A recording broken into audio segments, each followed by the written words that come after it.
El presidente del Congreso, Luis Galarreta, criticó al Ejecutivo por haber presentado el proyecto de ley para reemplazar al decreto de urgencia 003 solo 4 días antes de que venciese su vigencia. Lo exhortó también a trabajar y asumir su responsabilidad al respecto. El Congreso no va a correr para aprobar un documento que llega a última hora, advirtió.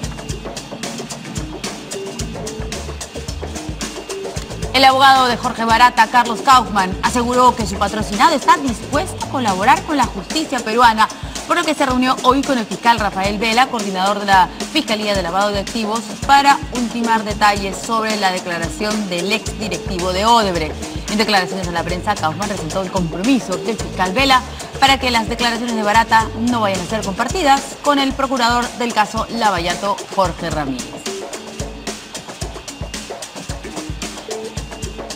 Y mientras el secretario general de la Organización de Estados Americanos, Luis Almagro, sostenía reuniones con el presidente Kuczynski y el presidente del Congreso para tomar acuerdos en torno a la próxima Cumbre de las Américas, la Corte Interamericana de Derechos Humanos ordenó archivar el procedimiento de acusación constitucional contra 4 magistrados del Tribunal Constitucional que se ventila en el Congreso.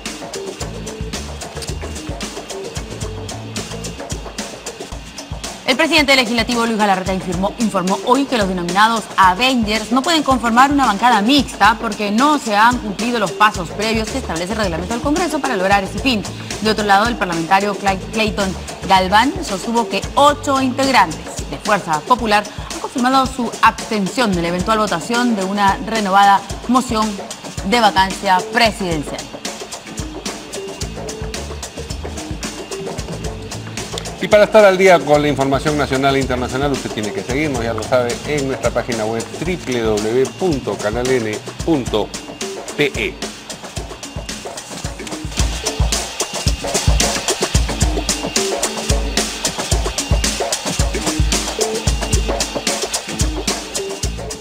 ¿Cómo están, amigos? Buenas noches, bienvenidos a Importada. ¿Qué tal? ¿Cómo estás, Mario? Muy buenas noches. Vamos a presentar a nuestros invitados. Luis Taitz, analista político. ¿Cómo está? Muy buenas noches. Le damos la bienvenida. Y Luis Benavente, gerente general de Vox Populi. Buenas noches. ¿Qué tal? Caballeros, ¿cómo están? Buenas noches. Muy bien, el presidente del Congreso, Luis Galarreta, se manifestó acerca de este proyecto de ley que ha enviado el Ejecutivo para reemplazar el decreto de urgencia 003, cuya vigencia está por vencer, como ustedes saben. Y él ha dicho, el presidente del Congreso, ha criticado al Ejecutivo por hacer esto, digamos, a última hora, y ha dicho que el Congreso no va a correr para aprobar un documento que llega a última hora. Vamos a escuchar al presidente del Congreso, Luis Galarreta. Lo que hay que dejar constancia es que todos, por lo menos en el Ejecutivo y acá en el Congreso, y ustedes como periodistas, saben que el decreto tiene una fecha de vencimiento. Es verdad que la ministra de Economía, ella hizo algunas consultas y se le dijo que lo más probable es que debería ser un decreto de urgencia. Presentar un proyecto de ley en un receso parlamentario y faltando 4 días, finalmente es su derecho y es democrático. No me parece que sea lo más conveniente, porque este es un decreto que tuvo un gran debate la vez pasada. Y este es un tema que corresponde absolutamente la responsabilidad al Poder Ejecutivo. Y quiero dejarlo claro. Exhortando al Ejecutivo que haga su trabajo. Estoy exhortando al Ejecutivo que asuma su responsabilidad. Estoy diciéndole al Ejecutivo que nosotros no vamos a correr, faltando 4 días para que venza un decreto de urgencia que ellos lo sabían perfectamente y que el primero fue pésimamente elaborado, y traerlo faltando 4 días. Entonces, no estoy exhortando a los congresistas, estoy exhortando al Ejecutivo, porque el Congreso está trabajando. Bien. Bueno, pero se ha pedido que de repente, para que no haya estas demoras, aunque algunos dicen que no va a pasar nada, o sea que el decreto de urgencia 003 vence el 12, y que el día 13 no es que todo el mundo va, o sea, todos van a aprovechar para vender los activos en ese momento, para irse, ¿no? Llevarse la plata y dejarlos embaucados. Pero también hay un pedido de algunos congresistas, por ejemplo los kenyistas, Alianza para el Progreso, para que el Ejecutivo vuelva a presentar un decreto de urgencia. ¿Qué es lo que ustedes piensan que se debería hacer? ¿Cuál sería la mejor alternativa? ¿Esperar a que con calma se analice este proyecto de ley en el Congreso o que el Ejecutivo envíe un decreto de urgencia? Yo creo que hay que ver una manera de estabilizar la política, de tranquilizarla. No creo que la manera como aparece Galarreta es casi pechando al Ejecutivo, ¿no? Es las ganas de mantener el enfrentamiento. Creo que el tema no daba para ese formato. El presidente del Congreso es una persona que tiene una majestad muy importante, junto con el presidente del Poder Judicial y el presidente de la República, son los tres grandes dignatarios de este país, ¿no? No puede salir de esa manera, creo que no corresponde, ¿no? Imaginémonos que el presidente de la República sale con ese tono y el señor Duberly también sale con ese tono. Entonces, ¿qué país es este? ¿Qué política es esta, no? Yo creo que, si bien es cierto que hay un tema ahí de cierta desconsideración, de pasar la cosa a último momento, no es un buen formato de llevar la política, mantener esas formas precisamente, ¿no? Creo que evidentemente esto genera una reacción, ¿no? Ahora, bueno, habrán otras formas de poder sacar este tema adelante, ¿no? Habrá una próxima legislatura, como dices bien, Verónica, si es que no es hasta el día 12, no es que en ese momento se acabó el mundo, ni mucho menos, ¿no? Yo creo que es un tema secundario que está pasando a un primer plano de manera innecesaria, ¿no? Habiendo otros temas más importantes. ¿Qué dice Luis Taís? Yo no estoy tan seguro de que el día 14 creo que se vence. El 14, pero no sé si es el 12. Pero en todo caso, las procuradoras anteriores que siguen este caso muy de cerca han señalado que esto está listo para que vendan charla y vendan inmediatamente 2 o 3 más. Esto llevado al hecho que ya en el pasado el legislativo hizo una ley nueva, cambiando el decreto 003, y le puso allí los requerimientos para que se le pueda pagar a los proveedores pequeños, para que se les pueda hacer las reservas para que no se paguen a los trabajadores, y para que se hagan las reservas para el pago de las multas que hayan como digamos, finalización de todo este proceso. Y mandó la ley y el Ejecutivo no la aprobó. No hizo la insistencia el Congreso, que debió haberla hecho, pero ya estaba eso. Tengo entendido, porque yo no conozco el proyecto de ley, que no incluye tampoco estas cosas. Entonces, es verdad también que si yo quiero molestar al Congreso y favorecer a Odebrecht y a las empresas consorciadas, pues me espero hasta el último momento y se las paso y le paso la papa caliente al Congreso, ¿cierto? El Congreso solamente, o sea, no puede en un día juntarse la Comisión Permanente y aprobar esta ley que tiene elementos técnicos muy importantes para poder hacer que cuando hayan los juicios, el Poder Judicial pueda utilizar lo que hay aquí en la ley, para que los procuradores puedan utilizar la defensa del Estado. Entonces, obviamente que lo del Congreso, creo yo, que han dicho, esto nos pasaron la papa caliente. Recién hoy día me mandan estas cosas, cuando la señora está pidiendo, ¿cómo se llama?, que le autoricen a hacer leyes, la señora primer ministro, desde hace 3 meses que la nombraron, ¿cierto? Así que obviamente que tendría que estar esto dentro del paquete. Entonces, creo que ahí es el tema. Y yo soy un poquito mal pensado en esto ya, porque hoy en día en el Perú hay que ser mal pensado. Esto va junto con el tema que vamos a tratar después. Porque si yo, PPK, primero voy a ir a la Comisión de Bajato cuando sepa qué dijo Barata. Y Barata dice, ¿sabe qué? Yo voy a ver qué digo, depende de si libran a mí, a las empresas consorciadas, a Odebrecht, de todos los líos y que no se le pueda perseguir nunca más. Me devuelven mis propiedades, por cierto, y me autorizan a que podamos vender. Y para eso mando a mi abogado, que está aquí el día de hoy, ¿no es cierto?, juntándose con los fiscales para firmar un convenio que lo ha rechazado Argentina, que lo ha rechazado Panamá, que lo ha rechazado otro país más, sobre que Brasil mismo lo ha rechazado. Brasil no le ha firmado para que ellos hablen un compromiso de que no lo van a condenar. No es así. Y esto funciona primero me cuentas qué es lo que tienes y después te digo si vale la pena. ¿Me entiendes?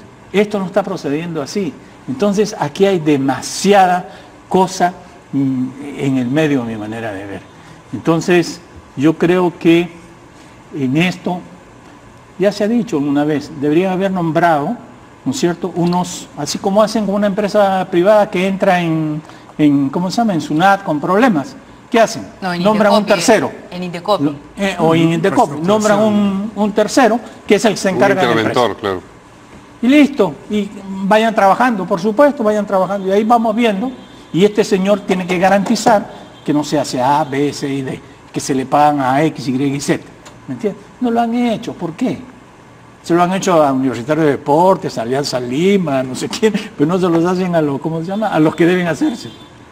No, tía, Entonces, además, los clubes que usted menciona tienen unas leyes específicas, no como cualquier cualquier vecino, empresa tiene, que los favorece, que los favorece, claro, pero cualquier empresa que entra en problemas con Indecopi o con SUNAT, le ponen un interventor se llama, y el interventor es el que maneja la empresa. Un administrador judicial. ¿Perdón? Un administrador judicial. Exacto. Entonces, ¿por qué no lo han hecho? Porque aquí hay muchos intereses debajo de la mesa. Muchos intereses. Pregunto yo, es que si no se hace hay 30.000 millones por ejecutar. Oye, ¿y estos son los 4, son los únicos constructores que hay en el país? ¿O son los únicos constructores que hay en el mundo? Yo he estado, si soy tan bien y me tratan tan bien y voy a estar en la OCDE, pues hermano, traigo a los italianos, a los alemanes, a los gringos que vengan aquí a ejecutarme los 30.000 millones. ¿Tú crees que no van a querer? Por supuesto que sí. Entonces, aquí hay una cosa muy debajo de la mesa. A ver, sí, hay demasiados intereses, es cierto.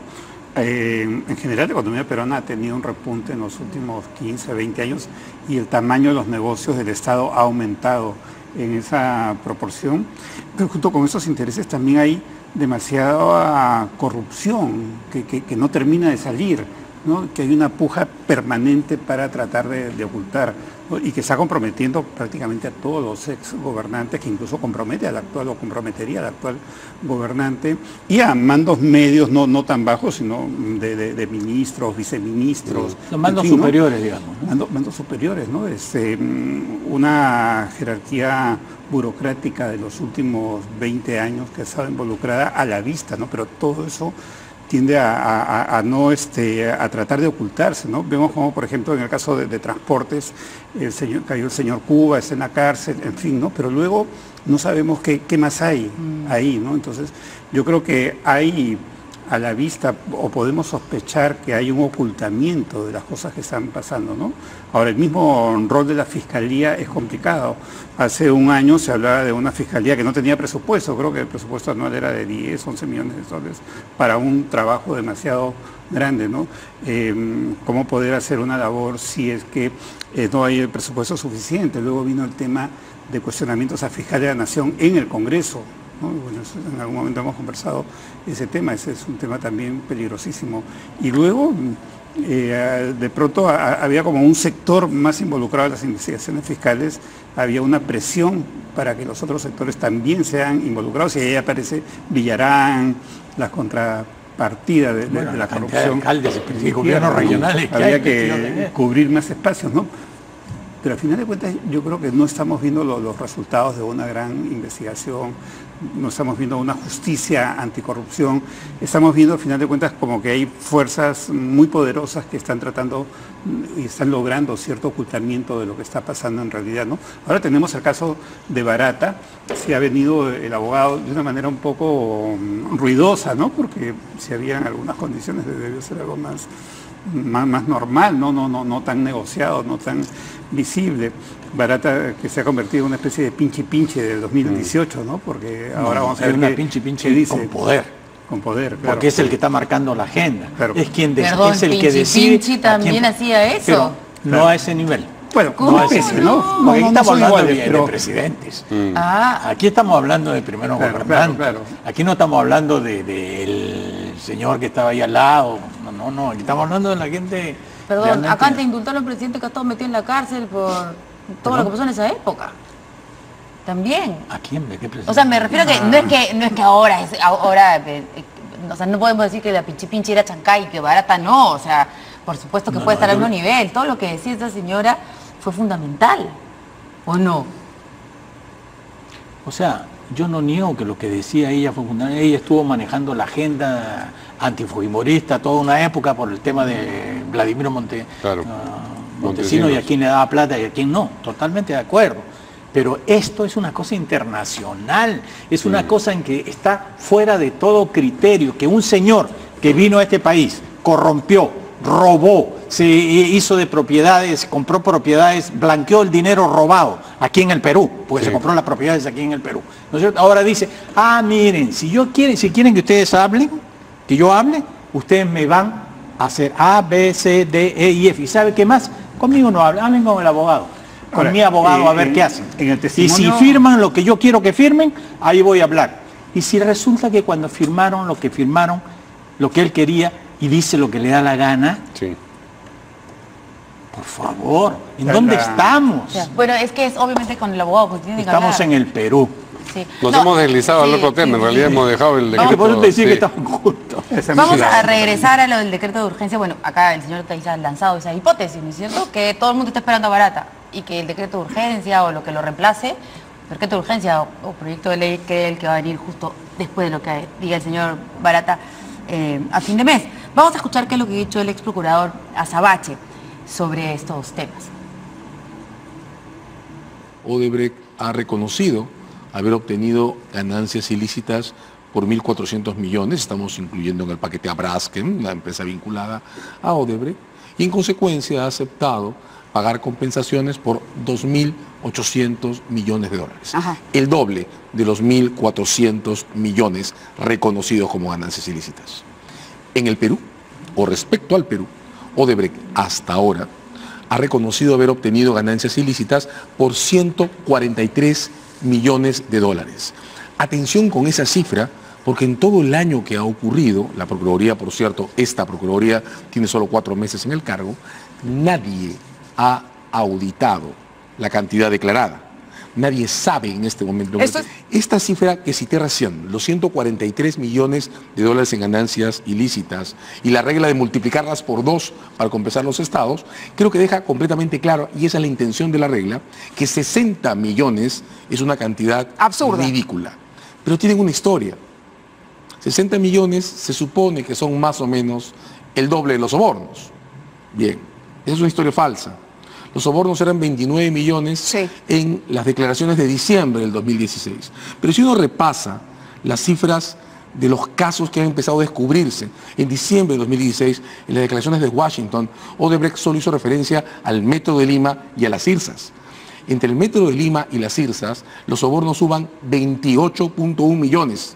Solamente son 2 proyectos. ¿Y cuántos son los proyectos comprendidos? Ya a este momento hay 5. Y si sumamos los casos de elecciones, la cifra ahora en discusión sobre la mesa está ¿Casos por de elecciones encima, se refiere a financiamiento de campañas? Financiamiento de campañas. Está la no revocatoria en Lima, está la de Humala y Nariño. Recordar esos montos no tiene sentido. Claro, pero eso ya no tiene que ver con el decreto de urgencia ni con el proyecto de ley, ¿no? Sí, pero lo que sí es claro es que este decreto de urgencia trajo problemas desde que nació. Sí. ¿Cierto?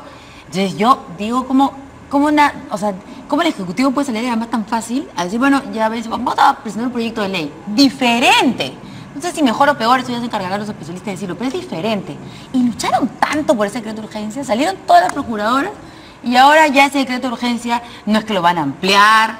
O sea, si fuera tan espectacular, lo amplían, ¿no? Porque es una cosa. No, hay una admisión implícita de que tenía problemas tal como estaba, lógico. Y el señor Ramírez, digo yo, el procurador, el presidente de la República y la señora Arauz, han dicho que él se fue por la libre, que él da declaraciones sin que nadie esté informado. Y normal también se cae de su cargo, no pasa nada. O sea, no es que estoy contenta de que él pudiera salir o algo así, pero, o sea, sigue habiendo problemas en las procuradurías anticorrupción relacionados al tema de Odebrecht. Una casualidad, no lo sé, porque es una silla que está ya salada. Que es la procuraduría que maneja el gobierno. Sí, por eso digo, Son piñas, está salada. Es un dolor de cabeza ¿Ah? para el gobierno, la Procuraduría. Cuando hablan de tiempo, fuerzas ¿no? poderosas que están detrás de estos problemas y esta voluntad de encubrimiento, ¿se refieren específicamente al gobierno? Porque si no es como hablar de una sociedad secreta que... La mano negra que Sí, siempre claro. siento. Odebrecht, ¿a quién tiene agarrado?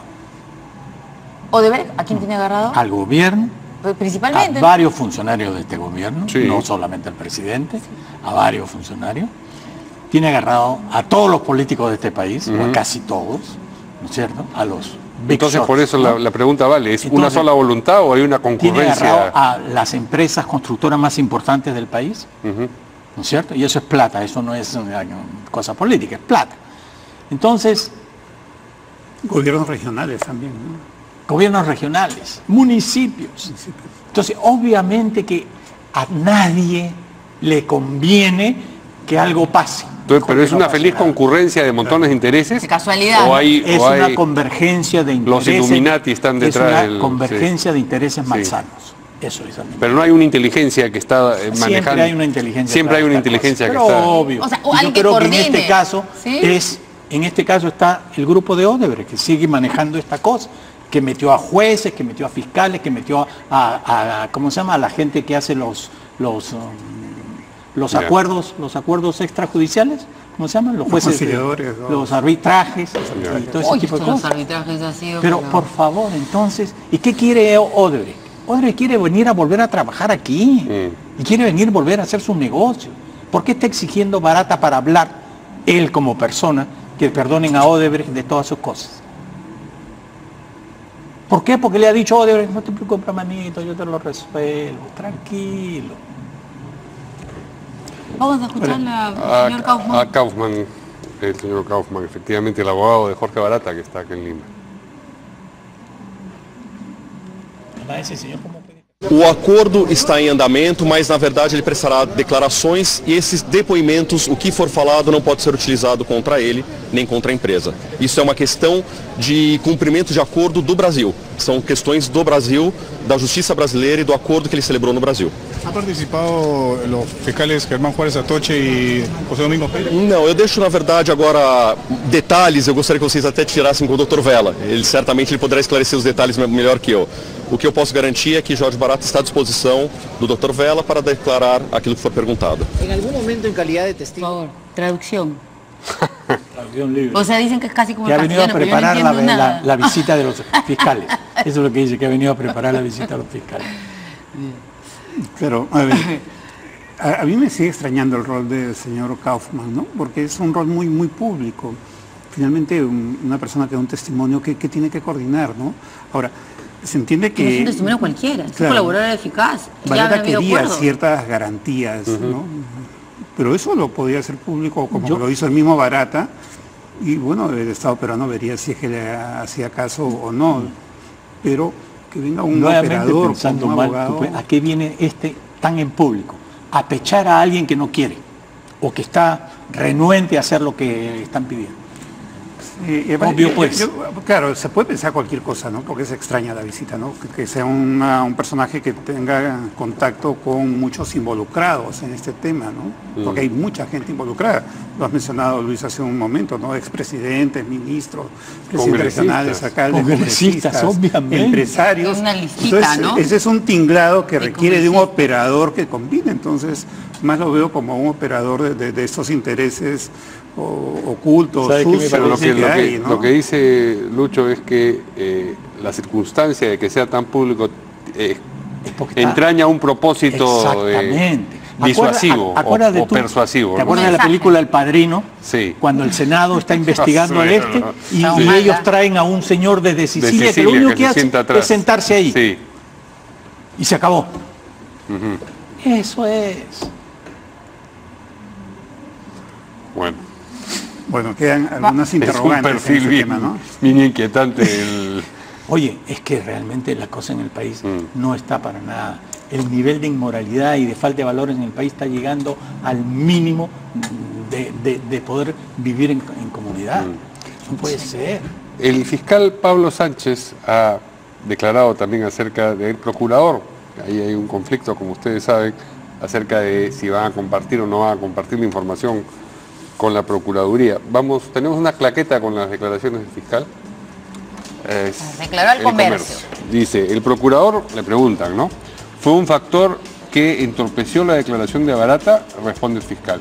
Creo que en su momento hubo un ambiente no muy claro que se ha disipado y superado, de tal manera que la empresa ya entiende que las diligencias son necesarias y la declaración de Barata se dará a fines de este mes. Pregunta nuevamente el entrevistador, ¿llegó a ser un obstáculo el procurador? Fue un freno quizás, pero no un obstáculo fuerte. ¿Hay más? No. O sea, ya lo arreglamos. La empresa, ya le dimos lo que quería a la empresa. Es lo que está diciendo el fiscal. Pero escúchame, lo que pasa es que le pregunta directamente al fiscal. La defensa de Barata estuvo a punto de patear el tablero, le pregunta al fiscal. Lo que tiene que quedar claro es que la Fiscalía busca la investigación penal, la reparación civil va por otro lado. Pero nosotros negociamos la colaboración eficaz en el tema penal. Si hay implicancias civiles, lo ve la Procuraduría. O sea, porque usted ha hecho una comparación ya con mafias de películas, ¿no? Ah, no, pero si este es peor. No, Esta de ahora es peor. No digo, pero el fiscal de la Nación está saliendo ahí a respaldar y a... No estoy hablando del fiscal de la Nación, estoy hablando de todo el conjunto. Pero sería el fiscal de la Nación. ¿Y entonces qué es el fiscal de la Nación? ¿Un tonto útil? ¿Nadie? ¿La un operador menor? De la... yo creo, fíjate tú, que de aquí a unos años nos vamos a enterar qué había atrás de todo esto. O sea, y además le han preguntado, ayer recibieron no el va a ser acuerdo, bueno. Ayer recibieron el acuerdo de no incriminación que los fiscales peruanos deben firmar antes de interrogar a Barata en Sao Paulo. O sea, no es algo que está bajo la mesa, no es que es obviamente todo totalmente transparente. Sí, dice. Noto tanta confusión que al final llego a la conclusión que lo único claro es que no hay nada claro acá. Es que el problema es que no mira la confiamos. especulación que tenemos, estamos la Fiscalía no está haciendo su trabajo. Está especulando.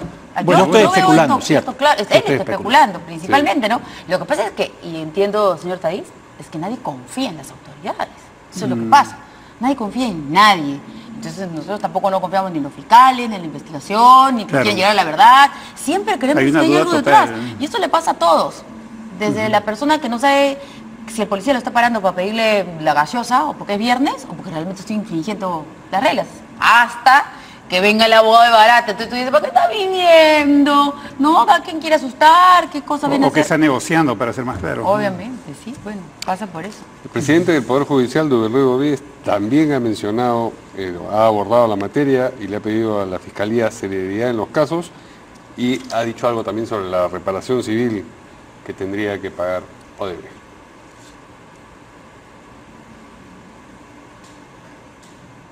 Creo que no, tenemos las declaraciones del presidente del Poder Judicial.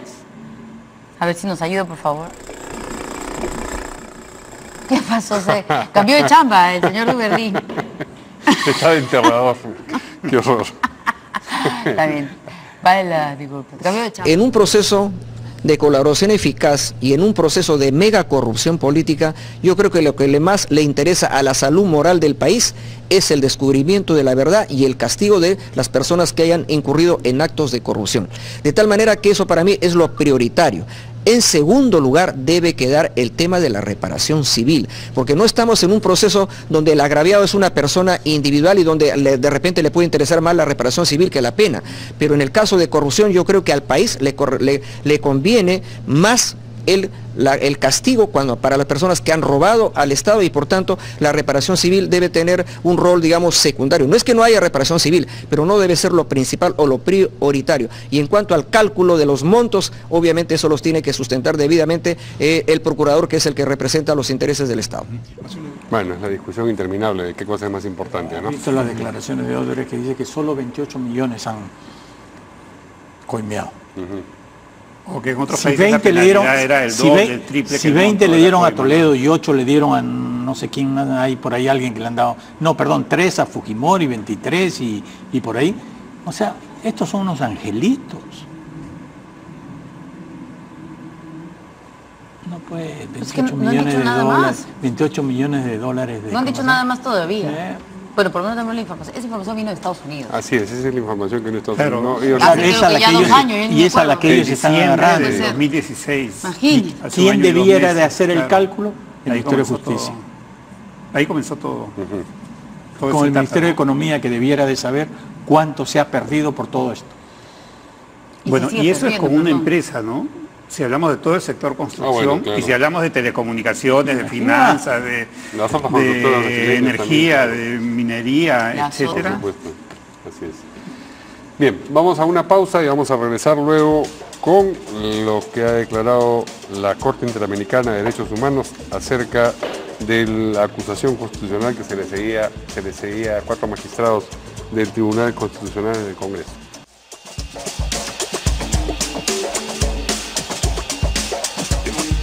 Muy bien, la Corte Interamericana de Derechos Humanos ha ordenado archivar el procedimiento de acusación constitucional contra 4 magistrados del Tribunal Constitucional que se ventilaba, como ustedes saben, en el Congreso.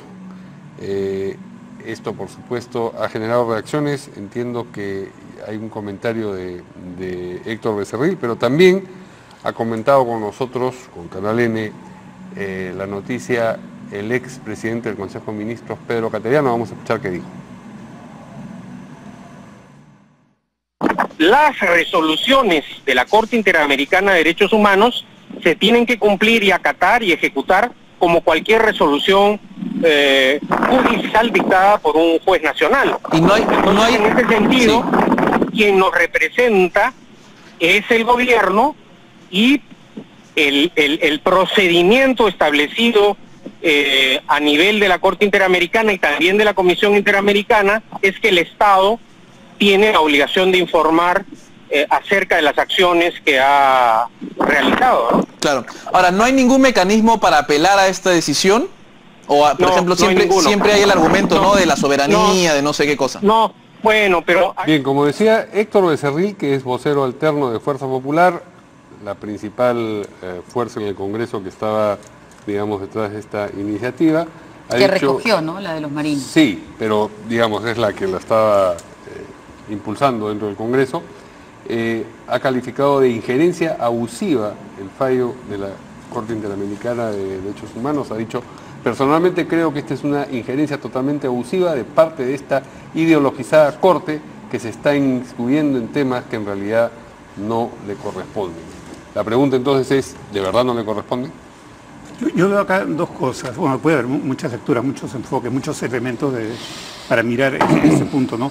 Uno es respecto a la injerencia del Congreso peruano, o de la mayoría congresal, en otros poderes, ¿no? El Congreso quiere sacar al fiscal de la Nación, quiere sacar al presidente de la República, quiere sacar a 4 miembros del Tribunal Constitucional, y eso, en algún momento que hemos conversado antes, Mario, yo lo vinculo a eso de que gobernaré desde el Congreso, 28 de julio de 2016, paralelo el mensaje de Keiko Fujimori, paralelo a la investidura de PPK, ¿no? Entonces yo creo que ahí hay un copamiento de poder en un proyecto autoritario, porque Keiko aprendió la política así de su papá, de copar y dominar las cosas de una manera absoluta, ¿no? Entonces, aunque ahora estén peleados. Claro, pero digamos, el estilo, la manera de hacer política, ella la adquirió de su padre, ¿no? Fue una buena discípula, si se quiere, del papá, ¿no? Entonces yo creo que eso es un revés para ese proyecto, ¿no? Otro fue que no prospere la vacancia, y otro es algo que ha quedado más o menos congelado, que es defenestrar al fiscal de la Nación, ¿no? Creo que ese es un punto, ¿no? Y el otro punto estaría vinculado por asociación a lo que puede pasar con Fujimori, ¿no?, con el indulto a Fujimori, porque entonces la Corte justo se pronuncia en un tema político de Perú y claro, en pocos días va a tener, o en unas semanas... Conoció los dos temas el mismo día, ¿no? Fueron exactamente, dos sesiones sí, continuadas. ¿no? Y entonces puede ser también un preámbulo a lo que venga de la Corte, una sentencia respecto a Fujimori, ¿no? ¿Y Keiko quiere que su papá siga libre o que lo metan otra vez? No sé, buena pregunta, ¿no? Porque, digamos, por lo menos no dio demostraciones de que quería que salga, ¿no? Entonces va a estar con, digamos, no va a decir nada, entonces, como el señor Becerril, que ahora está criticando a la Corte Interamericana, así que la Corte dice... Si Keiko le dijo al defensor del pueblo que su documento era politizado, por lo menos, claro, digamos, ante la opinión pública, sí va a salir a defender a... Por eso pregunto, ¿no? Porque estamos especulando nuevamente. Bueno, la política finalmente especular no es malo. No, ¿para qué? ¿Por qué? No, la política también es el arte de la ciencia, claro. Además, yo recuerdo que cuando se estaba viendo el tema de la vacancia, efectivamente se veía que el Tribunal Constitucional, que lo del fiscal, y se decía que se quería sacar al fiscal por el caso del señor Ramírez, ex secretario general de Fuerza Popular. Y también se decía que querían sacar a los magistrados del Tribunal Constitucional para que el Congreso de la República fujimorista ponga los que ellos querían para poder sacar a Alberto Fujimori de la cárcel. Entonces, ahora, después del 21 de diciembre, como que las cosas cambian un poquito, ¿no? Porque ya vemos que no era, por lo menos esa no era la intención, aparentemente no. O sea, si el Fujimori tenía alguna intención de sacar a estos magistrados, si ellos querían sacar a los magistrados, tenían otra intención, no de sacar a Alberto Fujimori. O sí, esa era la intención de Keiko Fujimori y Fuerza Popular. Ya parece que no, porque aparentemente están divididos los fujimoristas. No, tenemos a Kenji por un lado y a Keiko por el otro. Entonces, yo creo que las cosas también ya se están viendo de otra forma. Sí. Ya el tema de los magistrados ya no era para indultar a Alberto Fujimori, queda claro. ¿O juegan en pared los hermanos? No, yo no creo en eso, eso ya es, que eso sea algo armado, no, porque la acción de Kenji finalmente desbarató muchas cosas de Keiko, la golpeó muy fuertemente, le hizo perder imagen, le hizo perder liderazgo, le hizo perder mayoría en el Congreso, y eso... Y la reacción de los keikistas ha sido severa también. Es demasiado. Exacto. ¿Por qué? Porque si pierden poder, pierden los privilegios que tienen. Y vienen 8 más, ya están advirtiendo. Claro, bueno, eso es la siguiente noticia. Por favor, ¿usted qué dice, señor Thaís? Yo no voy a especular, aunque especular es otra mirada a las cosas, ¿no? Y con bases. Yo lo que voy a hacer es lo siguiente, o sea, a ver, nosotros estamos en el CIDH porque se firmó un tratado aprobado por el Congreso de ese entonces. Y un tratado, según la Constitución Política del Perú, tiene el rango constitucional. Es decir, no va en contra de la Constitución. Es más, forma parte de la Constitución. En consecuencia, si un grupo de marinos, porque ahora el fujimorismo que lo acusaban de que ellos eran los que habían hecho el planteamiento, ellos decían que no, ¿cierto? ¿Se acuerdan? Sí. En hecho fue un grupo de marinos que presentaron esto ante la Corte Interamericana, ¿no es cierto? La Corte ha resuelto que no.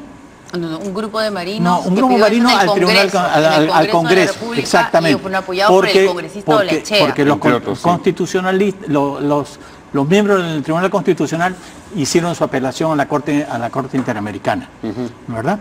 ¿Qué ha fallado la Corte Interamericana? Diciendo, no señor, ha dado un fallo que dice... Archivar la acusación constitucional contra los miembros. Entonces ya salieron todos a decir que quién se va a meter con el Congreso. Perdónenme, hoy el señor Duverly, el juez Carguancho, hace un fallo y el Congreso tiene que cumplirlo. Porque así es. Claro. Y para los efectos de la Constitución Política del Perú, lo que decide el Tribunal el Tribunal del, ¿cómo se llama? Internacional de Costa Rica, es exactamente como si fuera un juez peruano. Entonces, yo creo que lo que pasa es que muchos congresistas, lo que pasa es que más fuerte. No, es lo mismo, es exactamente, es más, está más protegido el CIDH. Eso es lo que está diciendo ella, que es más... claro, está más protegido el CIDH. Mayor, claro. Entonces, los congresistas que están hablando de esto, que no, que el Congreso es soberano, perdónenme, o no han leído la Constitución o están dando pura opinión equivocada, ¿no es cierto? Bueno, y además la Corte ha dado plazo hasta el 15 de abril para que el Estado peruano informe sobre el cumplimiento de esta decisión. O sea, que den algún tipo de informe del Congreso de la República, ¿no? Porque esto tiene que ser a través del Congreso, como ya los fallos, a través del Poder Judicial peruano, el Congreso, el Ministerio de Justicia. Y tiene que ir hacia el Congreso, y el Congreso emite un fallo diciendo, bueno, ya hemos hemos archivado esta acusación constitucional, vamos a ver qué pasa. Todavía tienen tiempo. Empieza la legislatura en marzo todavía. De otro lado, el secretario general de la OEA, Luis Almagro, digo yo, ha sostenido reuniones con el presidente Kuczynski y con el presidente del Congreso, Luis Galarreta, para ultimar detalles, tomar acuerdos sobre la próxima cumbre de las Américas que se va a celebrar aquí. pero hay declaraciones interesantes tanto del presidente Kuczynski como del propio Almagro, que vamos a compartir con ustedes.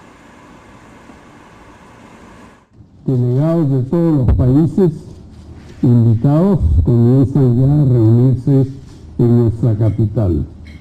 Todos los peruanos debemos sentirnos comprometidos en ser esmerados anfitriones de los jefes de Estado de todo el hemisferio que concurrirán a este trascendente evento, donde la gobernabilidad y la lucha contra la corrupción marcarán la agenda.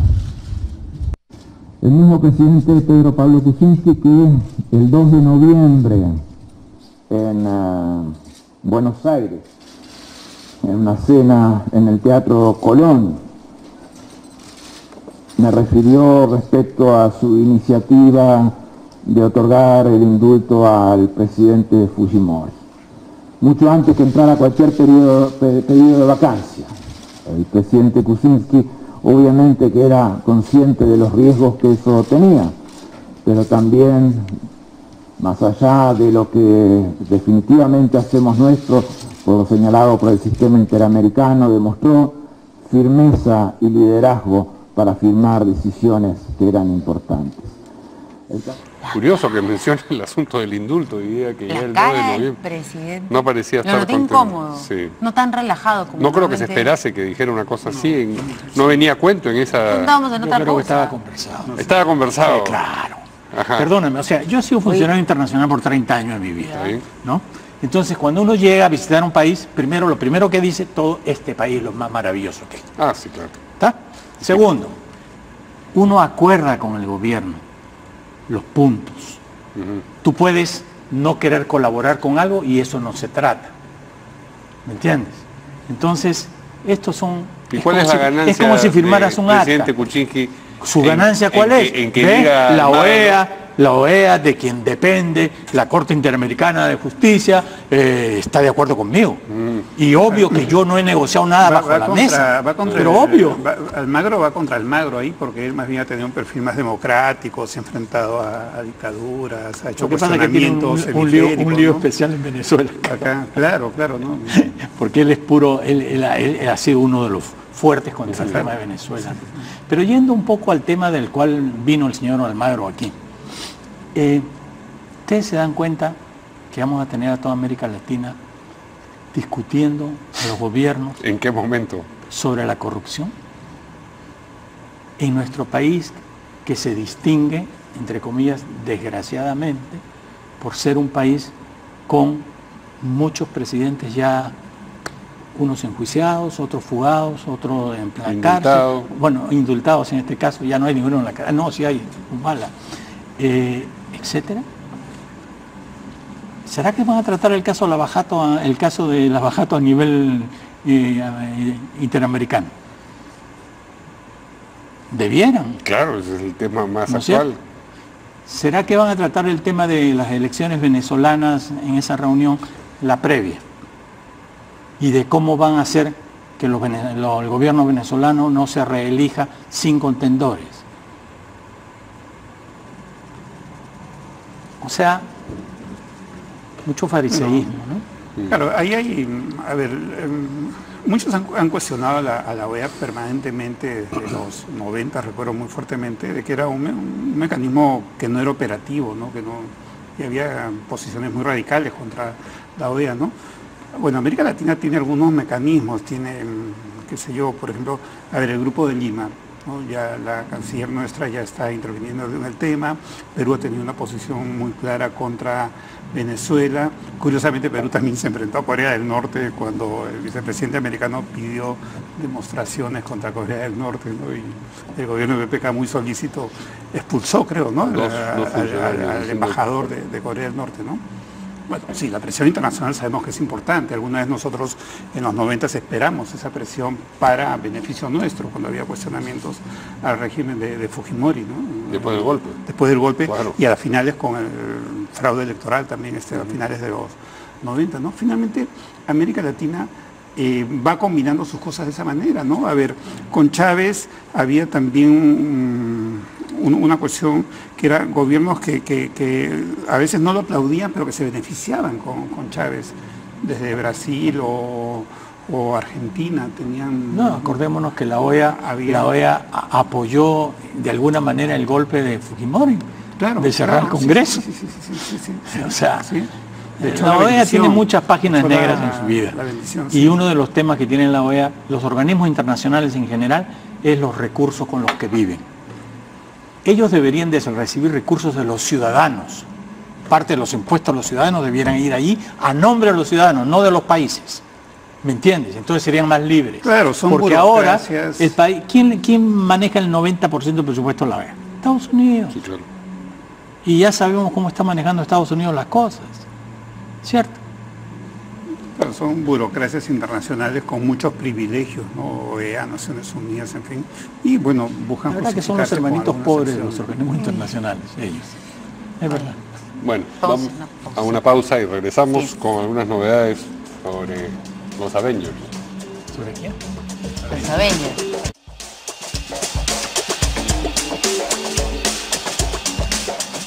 Bueno, formalmente el grupo de Kenji Fujimori en el Congreso pidió conformar una bancada mixta.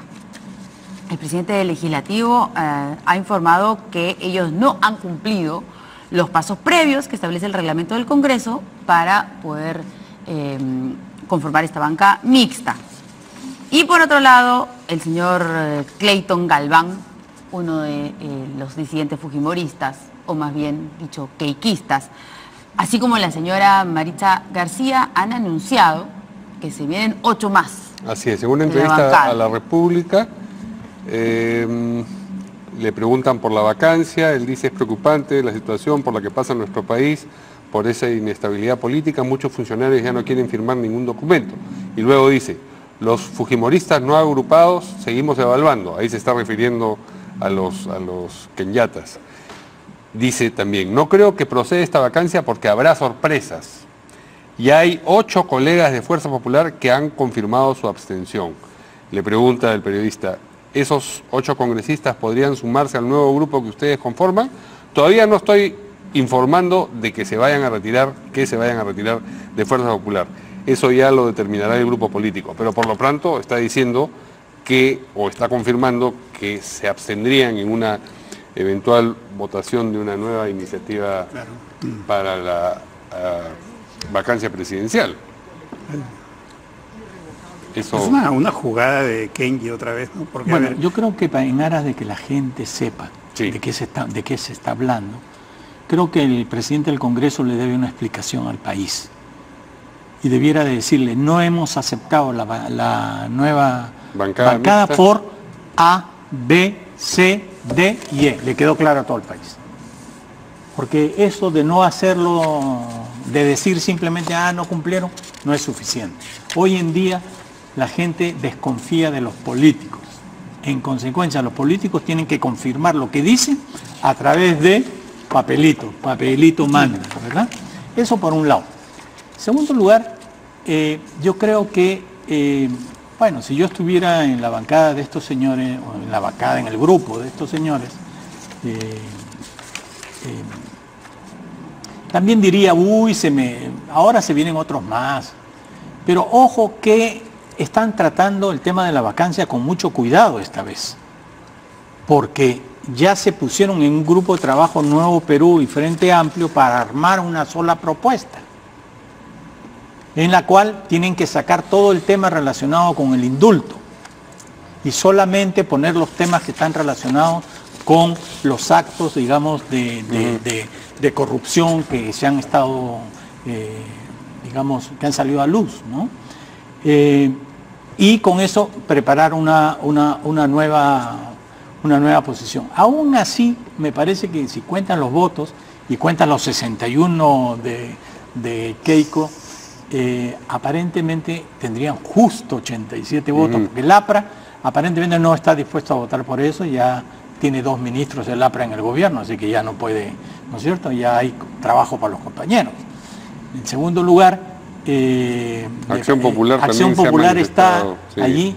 Y yo le preguntaría al señor Barnechea, ¿cuál es la situación de Acción Popular frente a la corrupción y frente a esto? Porque algo tendrá que decir, pues, ¿no es cierto? Entonces, porque ahí en Acción Popular unos dicen una cosa, otros dicen otra, y nuevamente yo creo que la gente requiere que les informen, ¿no? ¿Cuánto van? A ver, son 61 más 20. 81 más 87 votos se Vilcatoma, más Rosas, ya estás en 83. Ahora un par de votos a el Prisa, señor ¿qué espacio le quedaría? No, según lo que ha dicho Hildebrand en su último sí, release, ya tiene dice 87, que inclusive sí. Acción Popular votaría por Sí. la, ¿cómo se llama? Por la... Ahora, ¿qué pasa? Hubo otro congresista Parece que de en Alianza Acción para Popular Progreso, nuevamente se ha Ríos. impuesto la teoría de Sí. que, Donaire. bueno, si Donaire, que no fue a hay votar. más elementos de juicio que van contra el señor presidente de la República, pues entonces apoyaremos. Ahora, una de las posibilidades de PPK es que Kenji siga creciendo con su Claro, su si grupo, le vuelve ¿no? a sustraer Claro, una una de cantidad las posibilidades suficiente Uno de los espacios, de salvarse. posibilidades de salvarse para PPK de un nuevo pedido de vacancia es que Kenji le aporte nuevos Pero yo no creo votos en que contra, ¿no? Fuerza Popular vaya a esa votación si no tiene certificada notarialmente cada voto de sus... Porque sería... Ahora, sería sí puede un- crecer Kenji, porque a ver, ¿cómo un veo yo la cosa? contrapelazo demasiado... Pues, si yo estuviera claro. en esos 61 y habrán algunos congresistas que están ahí por amor a la patria, pero muchos están por sus intereses también, ¿no? Entonces voy a decir, a ver, el 15% va a ser reelegido, de los 61 nos van a reelegir a 9 y 52 nos vamos fuera. Entonces estar en ese grupo es una inversión a corto plazo porque estamos en comisiones, tenemos choferes, oficinas, privilegios, presupuesto, ¿no? Y de ahí podemos ir a la Pero región, los que están con alcaldía, Kenji bueno. pueden verlo como inversión a largo plazo, en términos de rentabilidad, ¿no? Política. ¿Por qué? Porque Kenji está en su vida, mientras los otros tú me- están en bajada, y a largo plazo ellos podrían tener más opción de Pero tú me estás reelección. diciendo que Kenji tiene opción de ser presidente de este país. No, no he dicho eso, lo que digo es que... Pero es que no para hay el Congreso- otro. ¿Quién? ¿Benavides? No, pero para el Congreso Galván Puede ser una o locomotora. Clayton Claro, Galván. puede ser una locomotora y lo que estoy diciendo, Luis, es que para esos 10 y para otros que quieran sumarse, la opción de Kenji es una rentabilidad, más rentabilidad a largo plazo, más posibilidades de Mira, reelección yo en esos términos. depende que haga Keiko. Porque fíjate tú, si yo empiezo a limpiar, se han ido 10, y los 10 no es los mejores que se han ido, ¿verdad? No. No es los mejores. Y no solamente los mejores, sino también gente que se ha ido bajo una cosa muy específica. Entonces, ahí hay gente que está con juicios porque no tenía certificado de estudios, porque no tenían, etc. Bueno, ponte que se vayan 8 más, que probablemente van a ser el mismo perfil. Entonces, Keiko puede ayornar su movimiento y llamar a gente que hoy día no estaría dispuesta a entrar en un movimiento de esa naturaleza. Porque eso sí tiene futuro. ¿Te das cuenta? Yo veo a Keiko con mucho más futuro que Kenji. En cualquier lugar. ¿Te das cuenta? Entonces imagínate tú que de pronto un grupo de personalidades ¡pac! Se va ahí. Y se ponen de acuerdo que vamos a hacer A, B, C, D, E, F, G, H, I. Oye, logró salir del fujimorismo duro a ir a una... Pero ese fue el intento, ese fue el intento de la campaña... ¿Ah? Ese fue el intento inicial de la campaña. Claro, que no les resultó. Pero, digamos, Porque hay que preguntarse ¿sabe por qué no resulta. no les resultó? Primero, yo creo que porque la gente no estaba muy segura de en qué andaba ella. Y pensaban que era lo mismo. Oye, ¿no? Hoy día ya no es tan así. Y en segundo lugar, creo yo, porque ya también se ha ido limpiando la cosa. Lo único que tiene que hacer, creo yo, Keiko, si quiere que un grupo de gente que no es fujimorista y esté dispuesto a darse por el país y entrar en el movimiento para sacar la elección, creo que tendría ella que poner una cosa clara sobre el tema de su ex secretario general, Ramírez, que aparentemente tiene muchos vicios, ¿no? Entonces, o aclararlos, definitivamente. Entonces, yo creo que pero es una oportunidad que tiene. Los es una errores oportunidad que ha cometido, que han sido uno tras otro o en serie, pero muchos errores, sería larguísimo citarlos, que terminan en esa derrota que ha tenido en el Congreso por su hermano, básicamente, y todo lo que ella ha perdido con eso, no la proyectan como una política de una gran lucidez, de una gran capacidad política. Yo la veo ahí con ciertas dificultades para tomar un impulso político. Mira, Luis, en noviembre, diciembre del año 2015, cuando se están haciendo las listas para el Congreso, en ese momento Keiko tenía 50% de voto válido. Con 50% de voto válido yo pongo a unos tremendos tigres en el Congreso, en mi lista congresal. Mira lo que ha puesto. No menciono nombres para no ofender a nadie, ¿no? Pero pone gente que muchos le llaman impresentables. Y eso con 50% de voto. Con 50% de voto pues pones de Hernando de Soto para arriba, porque la gente te hace cola para entrar. Pero mira, Aramayo... ¿Cola para entrar al Congreso? ¿Usted quisiera ir al Congreso? No, sí. Con 50% hay mucha gente muy capacitada que estaría dispuesta a entrar. No sé si al Congreso o a formar parte del gobierno. Está fijo, pero ¿quiénes quieren entrar? Verónica, o sea, yo creo, me vuelvo loca. Yo creo que ahora, porque el Fuerza Popular tiene pues esta gran cantidad, pero si hubiera sido así de grande Frente Amplio, ahora Nuevo Perú, Acción Popular, tendríamos más o menos los mismos. De todas maneras. Yo no creo que como Fuerza Popular, no, pues esto es lo que hay. ¿Todavía no se dan cuenta? Estos somos, por favor. No vamos a estar dando la política trae como un imán. Pero es muy cierto lo que estos somos. Ahora porque el Fuerza Popular tiene 70 y tanto, pero... Con 50%, con un porcentaje muy alto, Hernando de Soto quería estar ahí con Keiko. Pero Luis, está muy bien. Para el gobierno. Eso es Lima. A ver, Loreto. A ver, Madre de Dios. No, tiene gente más capacitada. Tiene gente más capacitada en regiones. Yo tengo la oportunidad, la suerte de andar mucho en regiones. Hay mucha gente. Pero usted dice que gente, por supuesto, pero que quiere estar en el Congreso. Puedes atraerlos, yo creo que sí. Para el Ejecutivo. Porque para eso está el liderazgo, para eso está tu capacidad política. Tienes que renunciar para eso a todo. Y tu entorno familiar más cercano también, si es que tiene algo con el Estado. O sea, es una decisión complicada. Una persona que gana más de 20.000 soles al mes, tranquilo y sin problemas, ¿para qué se viene al Congreso? Tendría que ser un soñador. No, pero hay profesionales. Hay gente con muy buenas credenciales profesionales, académicas. Pero mira la gente que tenemos en el Congreso. Sí, claro. Yo estoy seguro que podemos tener... Parece más una pesadilla. Sí. Bien, muchas gracias a nuestros invitados. Pero que no podemos hablar más, además, con tantos datos que tiene él siempre, Luis, sobre hasta el lunes. La población. Nos vemos aquí en Portada. Buenas noches. Nos faltó algo antes de terminar. Sobre la Fiscalía. Bueno. Por favor, antes de terminar, porque eso es importante.